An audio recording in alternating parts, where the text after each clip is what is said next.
պառակտելով, բաժանելով, սև ու սպիտակի, ինչ-որ սեփ խրելով եկեղեցում, նաև մի շարք հարցեր է լուծվում իրանց մտածելակերպով, ցեղասպանություն, մենք չենք փագ էջը Արցախի, ոնց Արցախը մեր մասնիկն է, մեր հայոց, ինչ ենք դա մոռանում, այսինքն նաև իմ կարծիքով այդ պառակտում որ մտել է, գուցե դա էլ դե ասեն Արցախը թոք էր, ասեն մեր պետականությամբ, դա աբսուրդ հասկանում եք, դուք բարձր պաշտոն եք զբաղացրել, դուք զգում եք, որ Արցախ այն ժամանակ կար Արցախը բավական լավ սոցիալ-տնտեսական իրավական կարգով ապրող պետություն էր,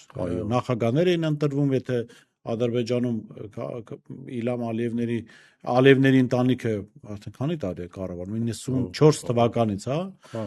Արցախում 4-5 նախագահ փոխվեց, հա, այսինքն ընտրություններ էին տեղի ունենում, դուք զգում եք, որ ինչ որ թոք կա, որ դուք նախարար եք, զգում եք, որ ձեր կառավարության, պետության վզին ինչ որ թոք կա Արցախի տեսքով։ Դե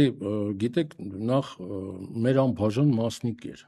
Արցախը միշտ եղել եւ վերցնենք հա սպորտային տեսանկյունից նույն մարզիկները քանի աշխարհի չեմպիոն օրինակ տվեց Արցախը եւ Հայաստանի դրոշներ բարձրացրել։ Այո, Հայաստանի դրոշի ներքո, այսինքն ընդհանուր սպորտային կյանքը այնտեղ ապրում էր, ֆիզկուլտուրա ավելի լավ էր դրված, ասեմ ձեզ, կամ թե օրինակ Հայաստանում ֆիզկուլտուրան եւ սպորտը բնականաբար։ Հենց որ Արցախը տարանջատել եւ ասել, որ մեր չորթոքն է եղել։ Մեր աղազարն ինձ գիտեք ինչն է հետաքրքիր։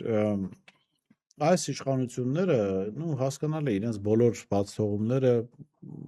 իրենց բոլոր սխալները, որոշ դեպքում նաեւ հանցագործությունները փորձում են բարթել տարբեր ուժերի վրա, քաղաքական կլինեն, արտաքին քաղաքական կլինեն, եւ հիմա համոզում են մեզ, որ նու խաղաղությունը վերջապես եկել է։ Խաղաղությունը եկել է ղազախական ցորենի ճանապարհով, ադրբեջանական բենզինի ճանապարհով։ Իհարկե, ես վստահ եմ դուք էլ պետական կառավարման բավական մեծ փորձ ունեք եւ որևէ adekvat մարդ չի ուզում պատերազմ։ Եվ հասկանալի հատկապես այս վիճակում, երբ Հայաստանը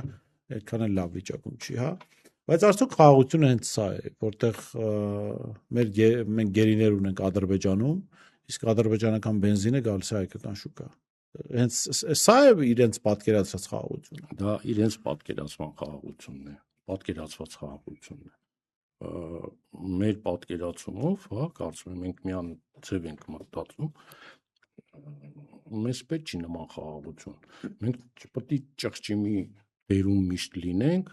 ինչ ասեն մենք էլ կատարենք։ Ոչ, տենց չի լինում։